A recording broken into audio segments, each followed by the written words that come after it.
l'héritage des saints dans la véritable lumière. Amen. Nous étions liés, nous étions dans les ténèbres, mais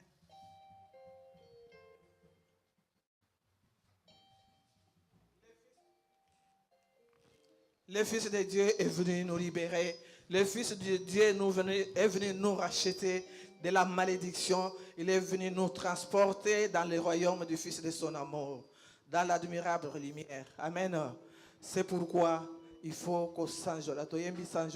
Il faut qu'on change là. Il faut qu'on tâte là. Il faut libérer ta foi. Amen. Amen. Nous avons vu dans Hébreux 11 que la foi est une ferme assurance des choses qu'on espère et la démonstration de ceux qu'on ne voit pas. Amen. Amen. Mais si tu as la foi, nous savons que chacun a la foi. Dieu a réparti la foi à tout un chacun. Chacun a eu sa mesure. Mais cette foi-là, quelle que soit la mesure que tu as de la foi, il faut obéir. Sans l'obéissance, ta foi est nulle. Amen. Sans l'obéissance, ta foi est nulle.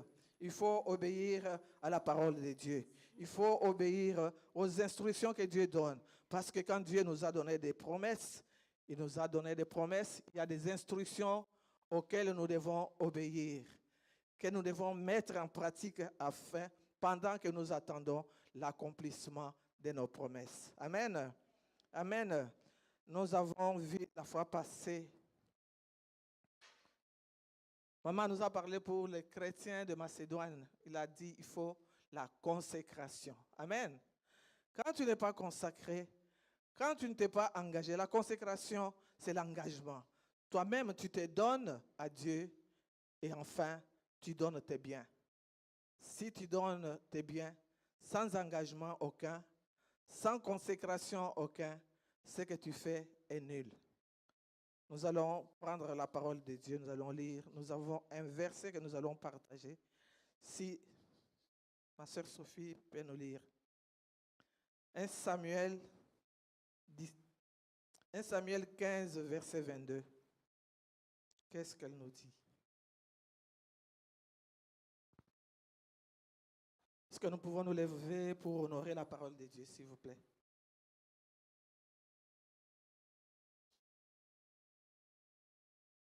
Amen. Amen. Je lis au nom de Jésus dans 1 Samuel, chapitre 15, verset 22. Samuel dit, « L'Éternel trouve-t-il du plaisir dans les holocaustes et sacrifices, comme dans l'obéissance à la voix de l'Éternel? Voici, l'obéissance vaut mieux que les sacrifices, et l'observation de sa parole vaut mieux que la graisse des béliers. » Amen. Amen. L'Éternel trouve-t-il plaisir dans les holocaustes et les sacrifices que dans l'obéissance à la voix de l'Éternel? Voici, l'obéissance vaut mieux que les sacrifices, et l'observation de sa parole vaut mieux que la graisse des béliers. Amen. Amen. Nous devons obéir à la parole de Dieu. Nous devons obéir à la parole que notre Dieu nous donne. Dieu nous a créés corps, âme et esprit. Nous avons des blessures dans l'âme. Nous avons un corps qui nous pousse à faire des choses autrement. Et nous avons l'esprit qui doit obéir à Dieu. Parce que si Dieu nous a créés à son image et à sa ressemblance, une de nos parties qui ressemble à Dieu, c'est notre esprit. Amen. Amen. Mais quand nous regardons avec les yeux humains, souvent nous nous trompons dans nos choix. Souvent nous désobéissons à notre Dieu. Mais notre Dieu nous dit, l'obéissance vaut mieux que les sacrifices. Nous allons voir, j'ai pris quelques cas de ceux qui ont écouté, de ceux qui ont agi selon l'Esprit de Dieu. Parce que si tu agis selon l'Esprit de Dieu, tu vas obéir. Si tu agis avec les yeux du monde, selon ton esprit à toi, selon l'esprit de l'homme mondain, tu n'obéiras pas à la parole de Dieu. C'est à ce moment-là que notre foi est mise en danger. Parce que la foi, nous l'avons tous. Mais pourquoi les autres réussissent à leurs paroles, à leurs promesses, voient l'accomplissement de leurs promesses, et les autres ne voient pas l'accomplissement de leurs promesses? Tout dépend de la mesure, tout dépend de l'obéissance que tu as à la parole que Dieu t'a donnée. Nous allons voir les cas de deux veuves. Sœur Sophie, si tu peux nous lire. Dans 2 Rois 4.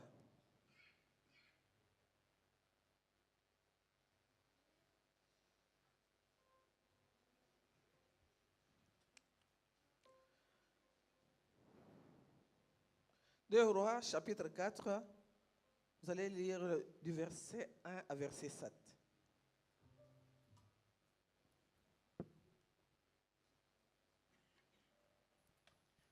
Je lis au nom de Jésus dans 2 Rois 4, de 1 à 7.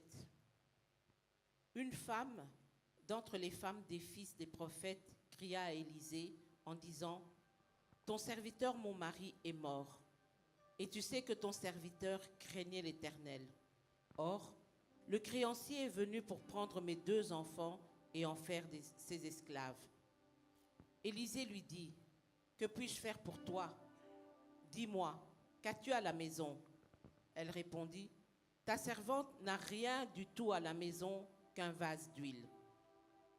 Et il dit : va demander au dehors des vases chez tous tes voisins, des vases vides, et n'en demande pas un petit nombre. J'ai perdu ma page. Excuse-moi, maman. Jusque 7. 14, 7. J'ai perdu ma page, excusez-moi.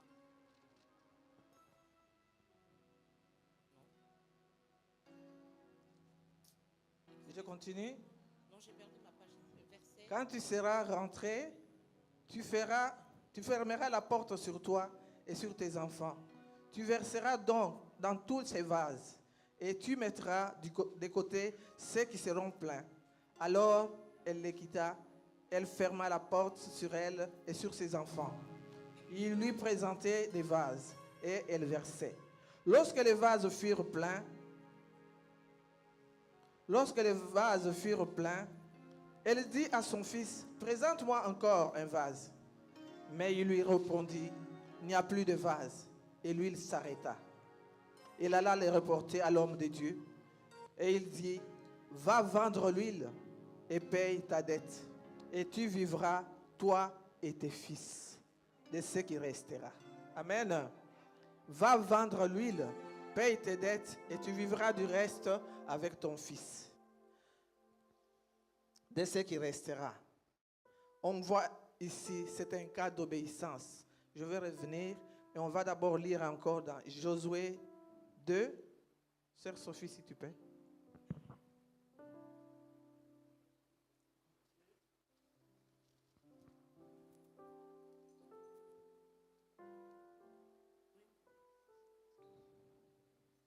Josué 2, versets 17 à 21.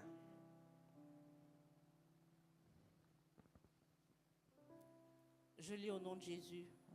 Amen. Ces hommes lui dirent : voici de quelle manière nous serons quittes du serment que tu nous as fait faire. À notre entrée dans le pays, attache ce cordon de fil cramoisi à la fenêtre par laquelle tu nous fais descendre et recueille auprès de toi dans la maison ton père. Je suis désolée, j'ai un problème avec mon application. Oh là là.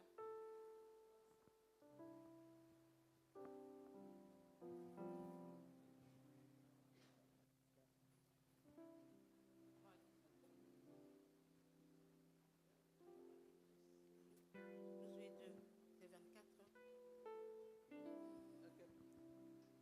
Il y a quelqu'un qui a la Bible en papier qui peut lire. À notre entrée dans le pays, attache ce cordon de fil cramoisi à la fenêtre par laquelle tu nous fais descendre et recueille auprès de toi dans la maison ton père, ta mère, tes frères et toute la famille de ton père.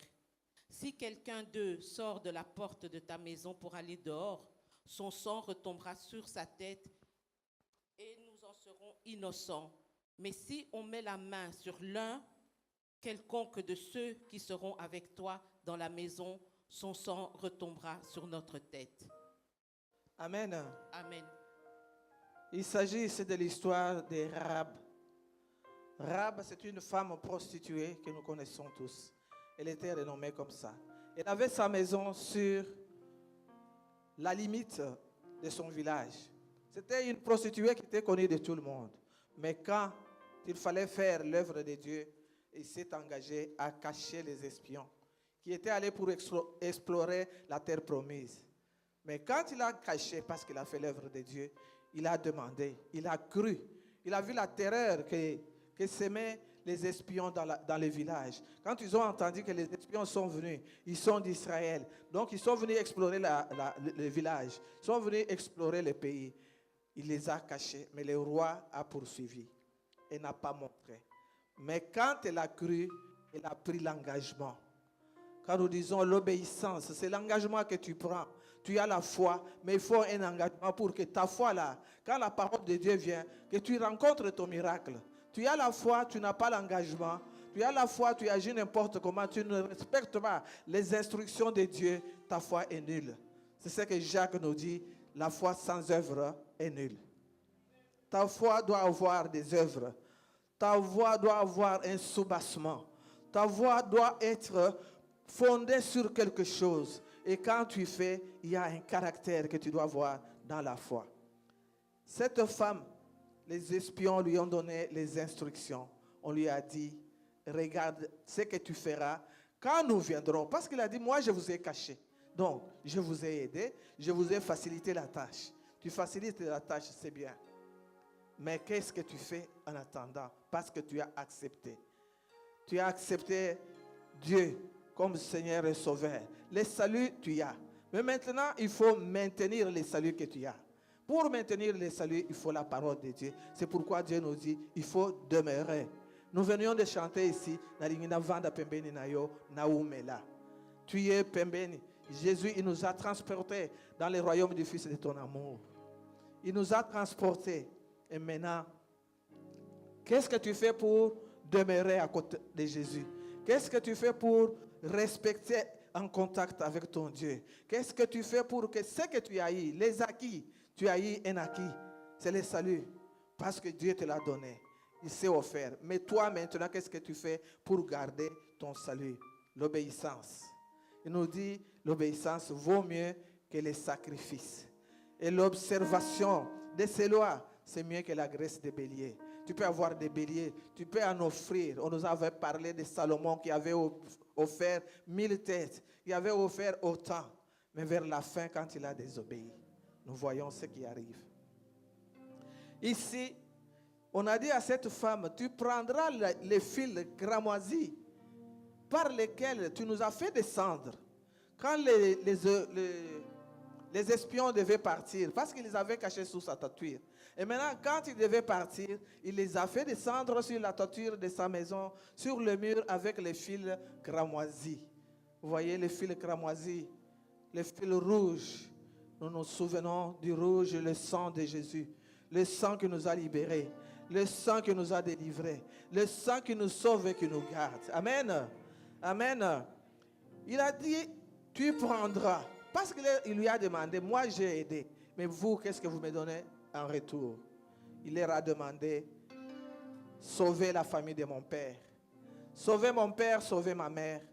Sauvez mes frères et mes sœurs et leurs biens. Et ces espions ont pris l'engagement. Les espions ont pris l'engagement et dit, voilà, nous allons faire l'alliance. Ils ont fait l'alliance. Nous prions un Dieu d'alliance. Quand tu es dans l'alliance, garde les termes, garde les clauses de l'alliance, garde les instructions que Dieu te donne. Si tu es avec Dieu et que tu ne gardes pas les instructions, ne donne pas la faute à notre Dieu. Amen. Lui, il est fidèle. Notre Dieu, c'est un Dieu fidèle. Si toi, tu ne vois pas l'accomplissement de ta parole, si toi, tu ne sais pas, c'est parce que tu ne marches pas avec Dieu. Marche avec Dieu. Marche dans sa parole. Comme il a dit à Abraham, marche de manière irréprochable. Si tu marches de manière irréprochable, Notre Dieu, il est fidèle. Il fera ce que tu lui demandes. Il a dit, garde ta foi en Dieu. Même si la promesse tarde, il finira par s'accomplir. Mais pendant que tu attends l'accomplissement des promesses, il y a l'obéissance à la parole de Dieu qui va te faire arriver, qui va te faire gagner ce que tu as demandé à Dieu. La femme a réuni ses frères, ses sœurs, son père et sa mère. Quelle est la parole qui lui a été donnée? La parole était que celui qui restera dans la maison, si jamais on met la main sur un de ceux qui sont avec toi dans la maison de ton père, son sang retombera sur nous. Mais si quelqu'un sort de la maison de ton père, parce qu'ils doivent rester dans la maison, ils doivent rester gardés pour que quand les espions arrivent, là où ils voient les fils cramoisis, ils disent là, c'est la maison de celui qui nous avait facilité la tâche.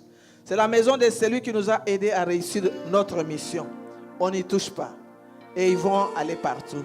Souvenez-vous que c'est la même chose qui a été dite quand à Moïse, pour les enfants d'Israël, on leur avait donné un consigne, on a dit, mettez le sang des boucs, vous tuez la bête, vous mettez le sang sur les linteaux.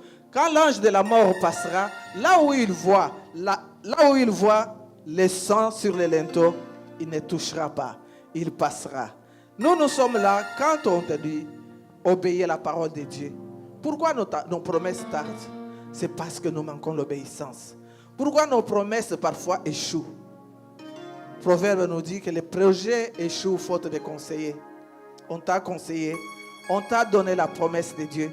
Tu attends la promesse, tu vois à côté la promesse s'accomplir. De l'autre côté, la promesse s'accomplir. Toi, depuis que tu as attendu, tu ne vois rien. Tu ne vois rien. Pourquoi?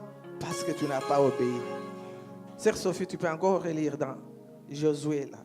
Si tu...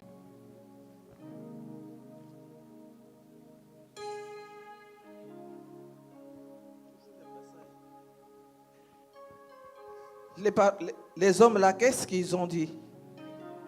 Josué 2 toujours.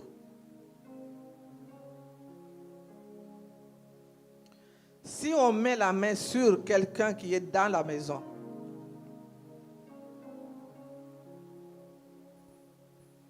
la Bible dit, si quelqu'un d'eux sort de la porte de ta maison pour aller dehors, son sang retombera sur sa tête et nous en serons innocents.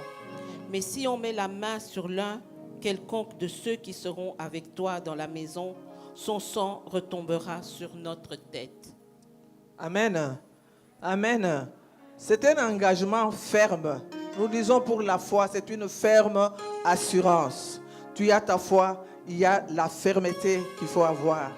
Tu obéis, tu restes ferme. Si on t'a donné la parole, reste ferme dans la foi. Reste ferme et compte sur cette parole et mets-les en pratique. Ce qui nous détruit souvent, c'est quoi? C'est le manque de la pratique. La foi, nous en avons parce que chacun a reçu. Mais comment est-ce que tu pratiques cette foi-là? Tu manques d'obéissance. Quand l'obéissance manque, la mort est là. Quand l'obéissance manque, tu ne sais pas t'en sortir. Quand on est obéissant, on gagne. La parole de Dieu, Dieu est fidèle. Quand on est obéissant à sa parole, on gagne toujours. Nous avons vu que Rahab a gardé.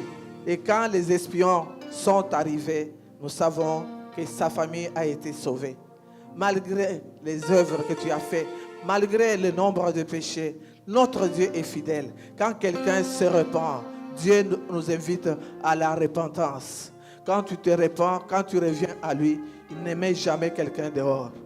Il faut que tu aies la foi et il faut que tu aies l'obéissance. Nous revenons chez la veuve. La veuve, au chapitre 4, quand nous revenons chez la veuve, nous voyons que la veuve était allée encore chez les prophètes. Quand il est arrivé chez les prophètes, il a dit, mon fils, Il a raconté son récit au prophète. Comme le récit de Rahab et les espions. Les espions étaient là. Rahab les a accueillis. Les espions ont donné des consignes. Et il a respecté les consignes. Ici, nous voyons pour la veuve ici, que ses enfants étaient exposés à l'esclavagisme. Ils devaient aller passer pour esclaves parce que leur père avait laissé des dettes.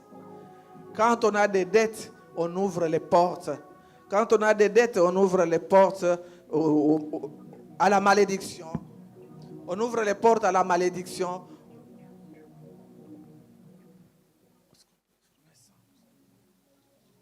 Quand on a des dettes, on ouvre la porte à la malédiction. On ne sait pas quoi faire. On s'expose. Cet homme est mort. Malgré qu'il craignait Dieu, il est mort et alors il a exposé ses enfants. À son départ, maintenant, la femme est restée. Les créanciers sont venus pour prendre ses enfants et les rendre esclaves. C'est une porte ouverte quand on a la dette. Une porte ouverte à la malédiction. Une porte ouverte aux maladies quand on a des problèmes. Parce que tu auras les problèmes dans le cœur. Tu as une dette que tu ne sais pas payer. Tu souffres, tu parles tout le temps. Ça te monte dans la tête et tu peux avoir la tension. D'autres tensions, ce n'est pas seulement le sang d'un moment à l'autre comme ça. D'autres tensions, c'est parce que on pense trop. On a des problèmes dans la tête et on ne sait pas trouver des solutions. Et ça te monte la tension. C'est des maladies. On s'expose. Mais quand on obéit à la parole de Dieu, la parole de Dieu ne te dit pas d'aller vivre au-delà de tes moyens. Parce qu'il dit, il ne te donnera jamais une tentation au-delà de tes forces. Ça, c'est notre Dieu. Mais quand la tentation vient, il te donnera un moyen pour t'en sortir. Amen. Amen. Ça, c'est ce que Hébreu nous dit. Il ne faut pas aller loin. Ne te livre pas à l'amour d'argent parce que je ne t'abandonnerai pas et je ne te délaisserai pas. Ça, c'est Hébreu 13, 5 qui dit ça. Alors, ici, les dettes dépassaient cette femme.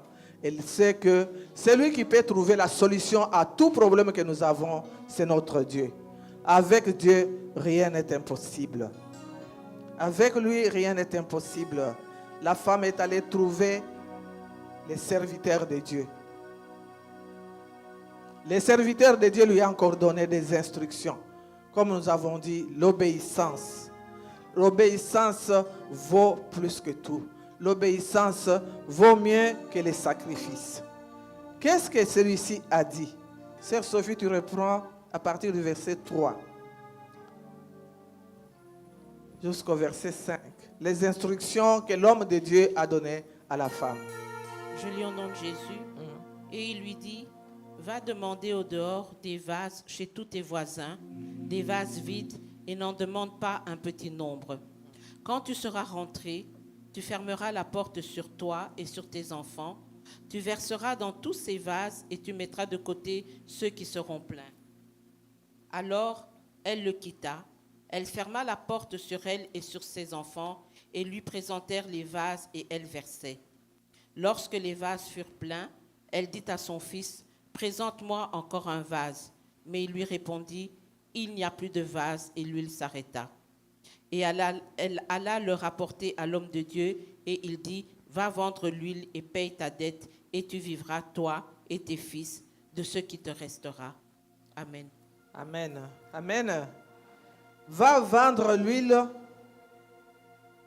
tu payeras ta dette et tu vivras, toi et tes enfants, de ce qui restera. Nous disons ici, la femme a reçu des instructions. La femme est partie. On dit, une fois qu'elle a reçu les instructions, elle a quitté. Elle est partie. Elle a obéi à la parole donnée par le prophète. Nous sommes en train de parler de l'obéissance. Cette femme a obéi.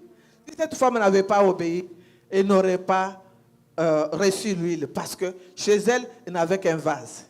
Mais il fallait aller chez les voisins chercher encore des vases. On l'a envoyée, elle est partie. Elle a obéi, elle a pris des vases. Avec un grand nombre de vases, elle a versé d'huile. Elle est allée vendre l'huile et cette huile l'a aidé à payer les dettes. Pourquoi elle est arrivée? Comment est-ce qu'elle est arrivée à payer ses dettes? Parce qu'elle a vendu l'huile. Et l'huile d'où ça venait? L'huile venait du prophète. C'était un miracle. Quand la parole de Dieu trouve en toi la foi, quand tu obéis, tu as l'obéissance, les miracles s'accomplissent. Quand tu as la foi et que tu n'as pas l'obéissance, parce que l'obéissance, c'est la parole de Dieu. Jésus a dit dans Jean qu'il faut que la parole demeure en nous. Si la parole de Dieu ne demeure pas en nous, à ce moment-là, nous ne savons pas quoi faire. Quand la parole de Dieu ne demeure pas en nous, ce que nous faisons, ce n'est pas ce que Dieu nous demande, nous sommes à côté, nous désobéissons. Dieu veut l'obéissance. Il a dit, en ce moment, il a besoin de cœurs adorateurs, qu'il adore en esprit et en vérité. Quand nous avons l'obéissance à la parole de Dieu, quand nous avons notre esprit, quand nous sommes sensibles à la voix du Saint-Esprit, là nous restons dans la voix de Dieu. C'est à ce moment-là que nos miracles peuvent s'accomplir. Sinon, nous sommes à côté. Cette femme est partie, elle a eu l'huile. C'est un nombre de vases. C'est le nombre de ces vases qui a limité les miracles. Parce que sinon, ça pouvait encore continuer. Mais elle a demandé, il n'y avait plus de vases.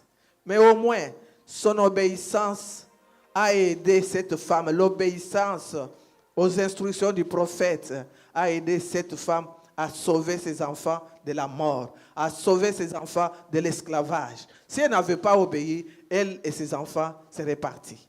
On prenait ses enfants pour la dette. Mais parce qu'elle a obéi à la parole lui donnée, elle a sauvé ses enfants.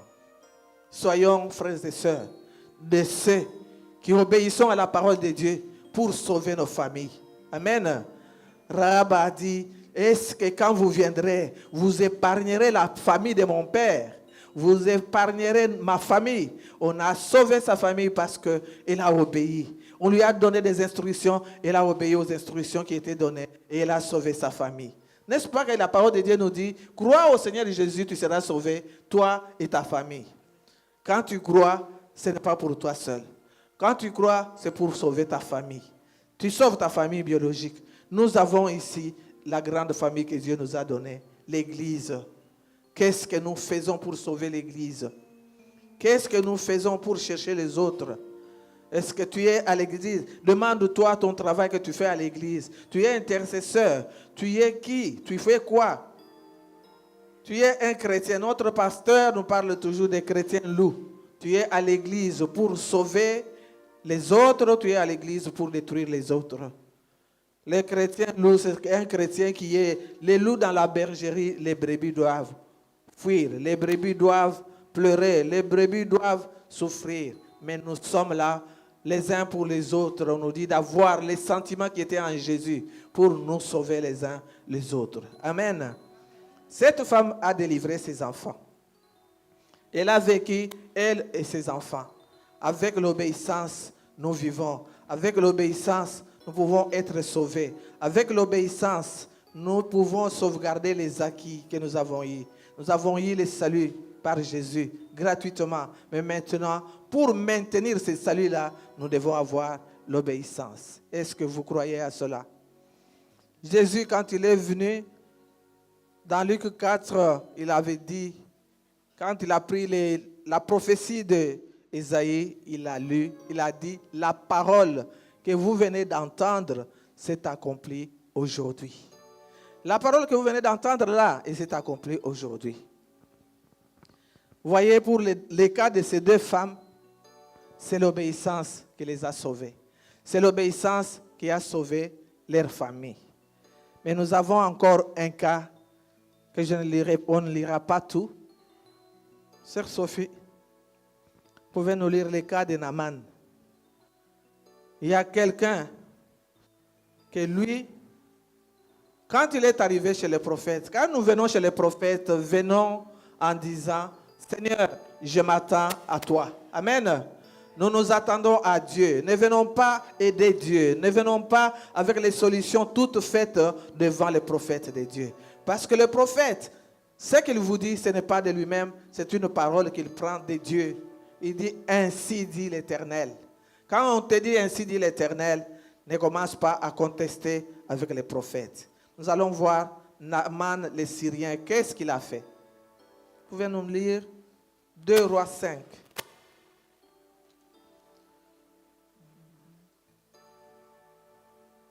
peux commencer du début.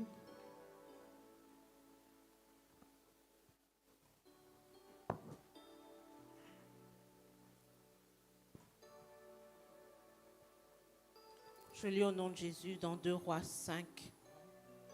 Naaman, chef de l'armée du roi de Syrie, jouissait de la faveur de son maître et d'une grande considération, car c'est par lui que l'Éternel avait délivré les Syriens, mais cet homme fort et vaillant était lépreux.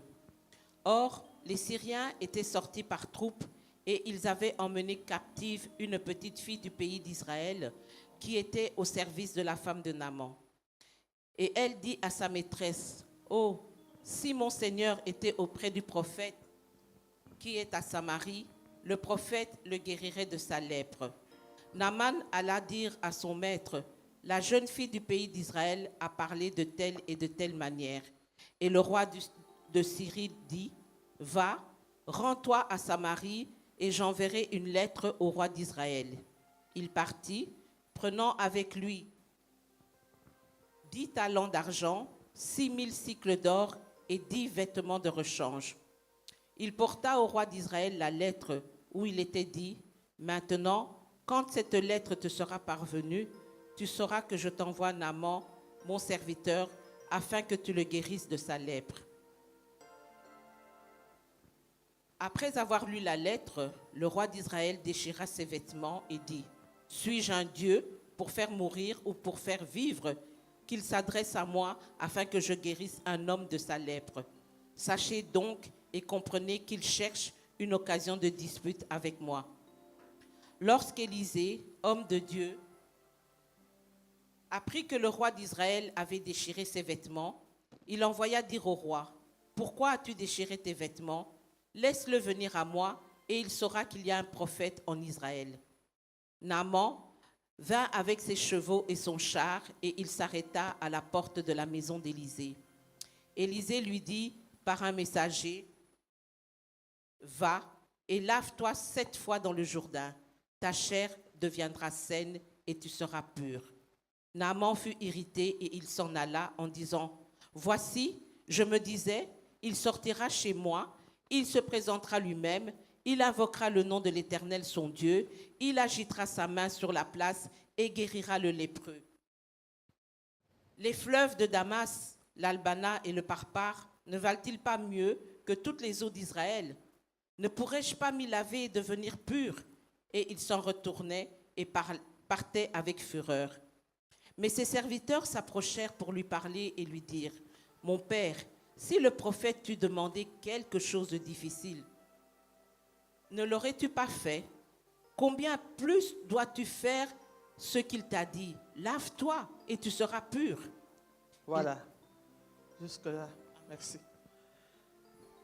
Élisée est parti. Enfin, Naaman, parce que il a regardé son rang. Quand tu viens chez le prophète, ne regarde pas ton rang. Parce que tu ne viens pas chez un homme ordinaire. Tu viens chez un homme qui est mandaté par le Dieu puissant. Tu viens, tu sais que je vais chez Dieu.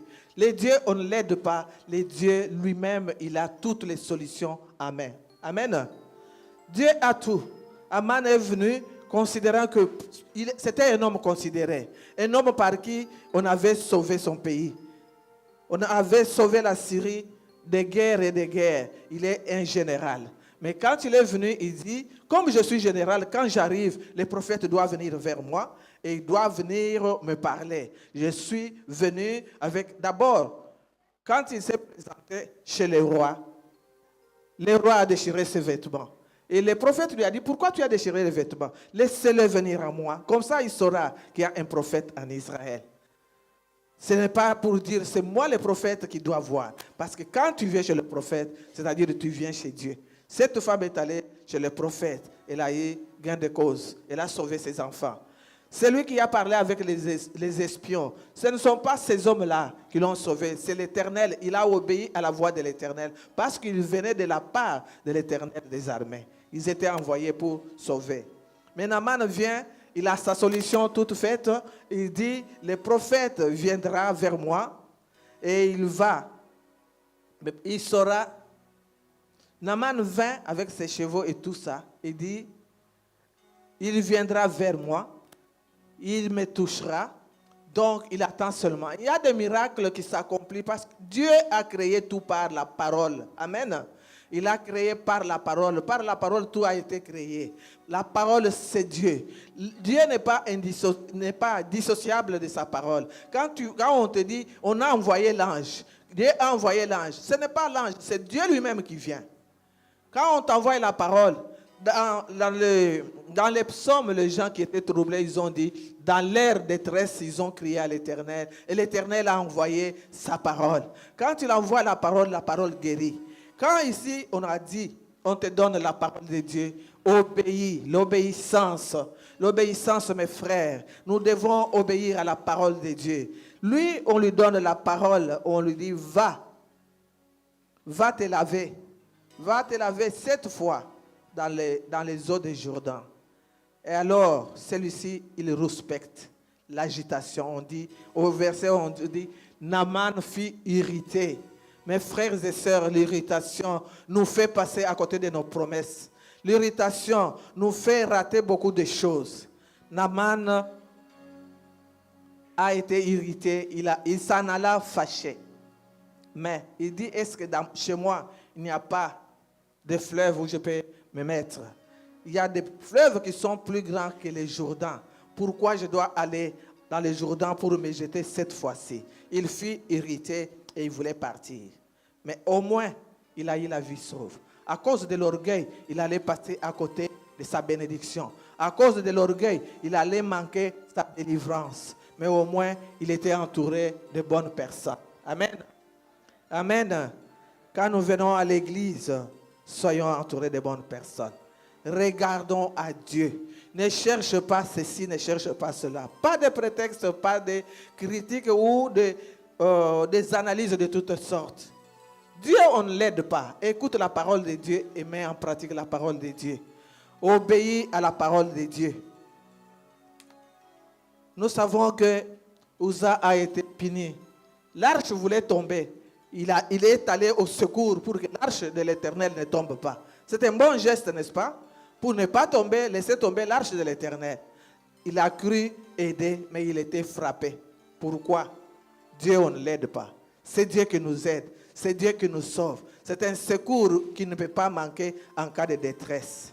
Ici, Naaman allait manquer sa bénédiction, mais il était entouré de bonnes personnes. Voilà le verset 13 qui dit, mon père, donc ses serviteurs s'approchèrent pour lui parler et lui dire, mon père, si les prophètes t'y demandaient quelque chose de difficile, ne l'aurais-tu pas fait? Combien plus dois-tu faire ce qu'il te dit? Lave-toi et tu seras pur. Et quand il a écouté, au moins il a écouté ses serviteurs. Il pouvait dire, moi je suis chef, je suis supérieur. De quel droit vous venez me donner des conseils? Mais il n'a pas dit ça, il a obéi. L'obéissance. L'obéissance vaut mieux que les sacrifices. Celui-ci a eu quand même la vie sauve parce qu'il a encore écouté le deuxième conseil. Il était orgueilleux, à cause de son orgueil, il allait perdre, mais il a accepté. Il a accepté les conseils de ses serviteurs. Si tu n'acceptes pas les conseils, si tu dis moi, et tu ne regardes pas les autres, si tu dis moi, et tu n'écoutes personne, tu perdras tes promesses, tu perdras l'accomplissement, tu n'arriveras pas au bout de tes peines. Ce que Dieu a promis, il le fera. Mais c'est nous, tout dépend de toi. Amen. Tout dépend de toi. Quelle est ta position? Comment tu obéis à la parole de Dieu? On revient à notre texte de base, ce qu'on a lu avant. 1 Samuel 15.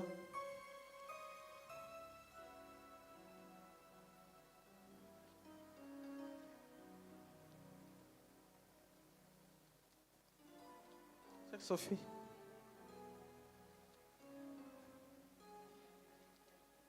Ouais.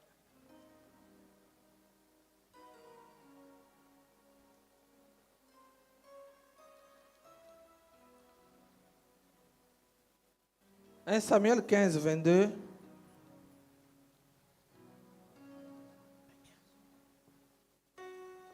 Je lis au nom de Jésus.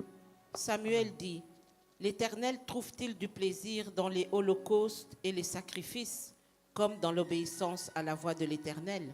Voici, l'obéissance vaut mieux que les sacrifices, et l'observation de sa parole vaut mieux que la graisse des béliers. Vous pouvez continuer. Car la désobéissance est aussi coupable que la divination, et la résistance ne l'est pas moins que l'idolâtrie et les téraphins. Puisque tu as rejeté la parole de l'Éternel, il te rejette aussi comme roi. Amen. Voilà l'homme qui a perdu. Naaman, il a eu la vie sauve parce qu'il était entouré de ces gens qui lui ont donné les conseils et il a obéi. Mais celui-ci, il était seul. Il était roi. Il était loin. Il était sur le trône. Quand ils sont allés en guerre, Dieu il lui avait donné des ordres qu'il fallait vouer par interdit tout ce qui pouvait ramener de la guerre. Mais lui, il n'a pas voué par interdit. Quand ils sont allés, il a épargné certains béliers, il a épargné certaines vaches, il a trouvé les objets de valeur qu'il a mis de côté. Et quand le roi Samuel est venu, quand le prophète Samuel est venu, il lui a demandé, qu'est-ce que j'entends là? Il a entendu le bêlement des moutons. Il a entendu le bêlement des moutons et des brebis dans la maison de Saül. Il lui a demandé, c'était quoi? Et Saül lui dit, ça, c'est un peu plus haut là. Saül lui dit, j'ai réservé quelques-uns de butins que nous avons ramenés de la guerre pour aller offrir les sacrifices à Dieu. C'est pourquoi il dit, Dieu t'a donné la parole. Est-ce que c'est à toi d'aider Dieu? Dieu donne la parole, tu n'obéis pas et tu dis que tu vas lui offrir des sacrifices. Mes frères et sœurs, sachons que nos sacrifices, sans l'obéissance à la parole de Dieu, nous font perdre. Regarde Saül qui était à la royauté, il a perdu la royauté à cause de la désobéissance. Ces deux femmes ont sauvé leur famille à cause de leur obéissance à la parole de Dieu. Est-ce qu'il y a-t-il des gens qui croient? Il y a des gens qui croient à cette parole. Parce que cette parole, maintenant, tu la prends pour toi-même. Tu te dis, je suis où? Tu t'analyses. Tu dis, j'obéis à la parole de Dieu ou je n'ai pas obéi. Si tu obéis, tu réussiras. Si tu n'obéis pas, c'est toi-même. Paul dit dans 2 Corinthiens 3, au verset 13, il dit, moi j'ai cru, c'est pourquoi j'ai parlé. Et nous aussi, nous croyons maintenant. C'est pourquoi nous parlons. Amen. Nous parlons de la foi parce que nous avons entendu. On parle de la foi, nous avons entendu et alors nous croyons. Si tu ne crois pas, c'est ton problème. Si tu ne crois pas, on dit à bon entendeur, salut. Dieu a déjà parlé. Nous, il ne reste que écouter et mettre en pratique la parole de Dieu. Réciter les verbes, réciter les versets sans les mettre en pratique, ça ne nous servira à rien. Dieu, il a dit à Marthe, je te dis que si tu crois, tu verras la gloire de l'Éternel. Si tu crois, ton frère va ressusciter. Marthe disait que c'était au dernier jour. Mais Jésus lui a dit, moi, je suis la résurrection, je suis la vie. Amen. Nous avons cru. Et pourquoi ne pas mettre en pratique la parole de Dieu? Si tu as cru et que tu n'as pas mis en pratique, aujourd'hui la parole s'accomplit dans ta vie. Mettons-nous, demandons à Dieu, repentons-nous. Demande la repentance à Dieu. Il est encore temps. C'est pourquoi il nous dit, si vous entendez sa voix, n'endurcis pas ton cœur aujourd'hui. Mettons-nous debout, mes frères et sœurs. Nous allons prier. Nous allons dire à notre Dieu, Seigneur, toi-même tu sais ce que tu as fait. Toi-même tu sais où tu en es avec ta foi. Ton obéissance à la parole de Dieu. Mais toi, demande à notre Dieu le pardon. Parce que Dieu ne t'abandonnera pas. Il n'est pas venu pour juger. Il n'est pas venu pour perdre. Il a dit, je suis venu pour chercher ce qui était perdu. Amen. Amen, mes frères. Nous allons prier notre Dieu. Nous allons prier notre Dieu, nous allons dire, Seigneur, nous voici devant ton trône maintenant. Nous sommes venus, Dieu éternel. Nous nous repentons, Seigneur, pour ce que nous n'avions pas fait. Nous nous repentons, Seigneur, pour notre désobéissance. Reconnais ta désobéissance et demande pardon à ce Dieu-là. Il est le même, il n'a pas changé. Il est le Dieu qui va te sauver. Il est le Dieu qui va te délivrer. Au nom puissant de Jésus, prions. Éternel, notre Dieu, prie, demande pardon à ton Dieu. Demande pardon à ton Dieu, le roi des rois, le Seigneur des seigneurs. Il va te sauver. Il ne va pas t'abandonner. Le Dieu puissant, il n'abandonne personne. Sa parole dit, Dieu est puissant et il ne rejette personne. Dieu est puissant et ne rejette personne. Engage-toi. Tu demandes la repentance. David, il est l'homme selon le cœur de Dieu parce que chaque fois qu'il commettait, oh Seigneur de gloire, quand tu connaissais les péchés, il revenait et il demandait à Dieu pardon. Il a dit, Seigneur, ne me retire pas ton bon esprit. Si nous désobéissons, c'est-à-dire que ce n'est pas l'esprit de Dieu. Seigneur, ne me retire pas le bon esprit. Oh, crée à moi un cœur pur, Seigneur. Crée à moi un cœur pur. J'ai désobéi, Seigneur. J'ai désobéi à toi et à toi seul. Maintenant, je reviens mon cœur. Oh, Seigneur de la louange, mon Dieu, mon roi. Je viens de demander pardon. Éternel, pardonne-moi. Ne me retire pas ton bon esprit, Seigneur. Que l'esprit bien disposé soit à moi, Seigneur de gloire. Oh Jésus-Christ, roi de rois, Seigneur des seigneurs. Nous nous mettons devant ton trône, mon Dieu. Ton peuple et nous, Seigneur, nous voulons être, Dieu éternel, relevés. Nous voulons demander pardon. Nous te demandons, Seigneur, crée en nous un cœur pur. Donne à nous un cœur bien disposé, Seigneur, mon Dieu, mon roi, à te servir, mon Dieu. Nous ne sommes pas capables de nous-mêmes. Nous ne sommes pas capables, mon Dieu, mon roi, parce qu'il n'y a que toi, Seigneur. Tout ce qui est en nous, mon Dieu, nous n'avons pas marché selon ta parole, mais nous venons, nous savons que toi, tu es un Dieu. Tu es un Dieu d'alliance, Seigneur. Si nous revenons à toi, tu ne peux pas garder éternellement rancune pour nous, mais tu nous sauves et tu nous délivres. Dans le nom puissant de Jésus. Dans le nom puissant de Jésus. Alléluia. Nous allons demander à notre Dieu, nous allons prier à notre Dieu. Lui demander, Seigneur, nous sommes venus devant ton trône. Nous sommes venus, Dieu puissant, pour demander. Nous allons prier pour les malades. Nous avons dit que les péchés, la désobéissance nous font perdre. S'il y en a qui ont perdu la santé, s'il y en a qui sont malades, quand nous revenons à notre Dieu, nous nous sommes humiliés, nous avons dit, Seigneur, pardonne-nous. Il nous prend en charge. Il nous reprend, il nous sauve. Ceux qui étaient malades, ils ont crié. Dans leur détresse, Dieu a envoyé la parole et la parole a guéri. Dans les détresses, nous perdons beaucoup de choses. La maladie, ce n'est pas seulement la maladie physique. Tu peux avoir perdu tes finances dans la désobéissance. Comment tu avais géré tes finances? Tu as désobéi pour tes finances. Tu n'avais pas donné des dîmes. Tu n'as pas donné des offrandes. Dans les dîmes et les offrandes, Dieu nous bénit autrement. Mais si tu n'as pas respecté les lois et les prophètes, quand tu n'as pas respecté les lois, Dieu t'a vu, tu as été frappé dans tes dîmes. Tu as perdu. La pauvreté, c'est un esprit qui nous colle, qui nous est collé à cause de notre agissement parfois. Les dîmes à la maison de l'Éternel. Demandons pardon pour ce que nous avons fait. La mauvaise gestion de notre argent. La pauvreté, c'est une maladie. Prions le Seigneur. Demandons, Éternel, ce matin, je prends l'engagement.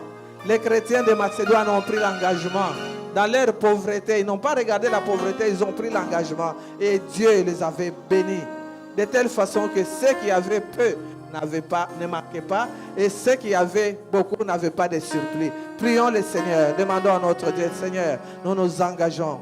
Oh Dieu Tout-Puissant, Seigneur des Seigneurs, regarde ton peuple, mon Dieu. Regarde ton peuple qui est là, Seigneur, mon Dieu. Nous prenons l'engagement d'être aujourd'hui, Seigneur des Seigneurs, de te servir, mon Dieu, de faire, Seigneur, ce que nous avions mangé.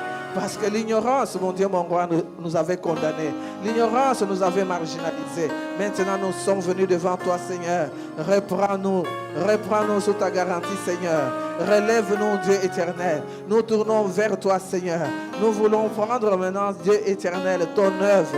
Prends l'engagement de servir Dieu comme il le faut. Prends l'engagement. Sers Dieu avec ton cœur, avec tes biens.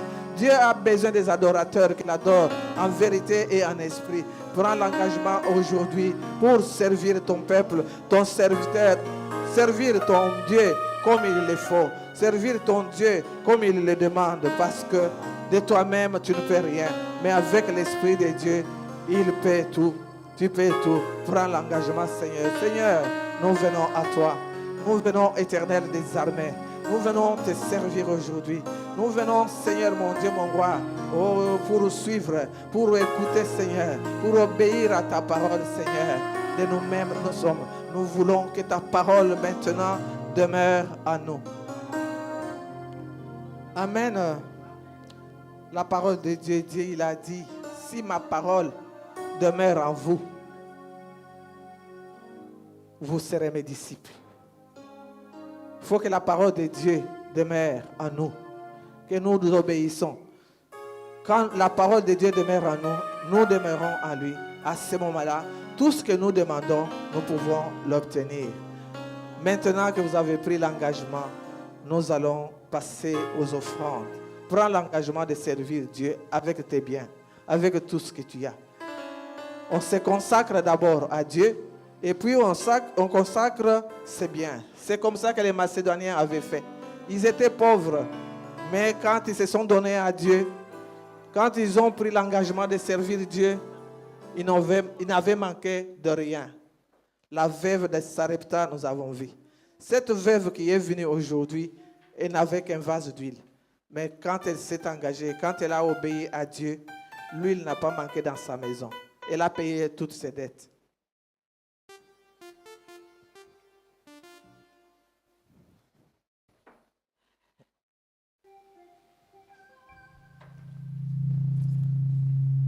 Venez, nous allons offrir à notre Dieu en chantant, en dansant, en les louant. Nous avons dit, Seigneur, nous voulons demeurer. Venez, nous allons chanter. Nous allons offrir à notre Dieu dans la joie.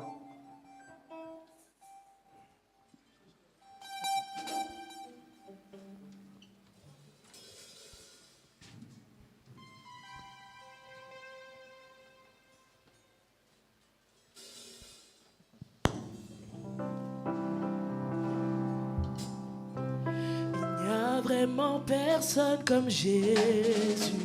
Il n'y a vraiment personne comme Jésus. Il n'y a vraiment personne comme Jésus. Il n'y a vraiment personne comme lui.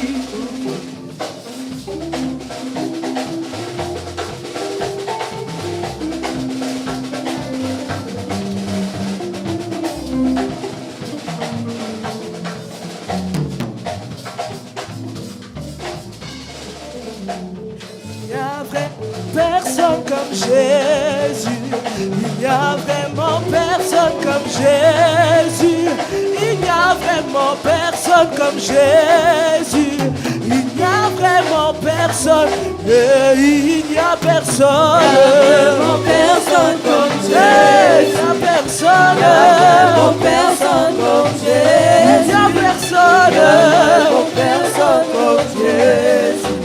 Il n'y a vraiment personne comme lui. Il n'y a vraiment personne comme Jésus. Il n'y a vraiment personne comme Jésus. Il n'y a vraiment personne comme toi. Il n'y a vraiment personne.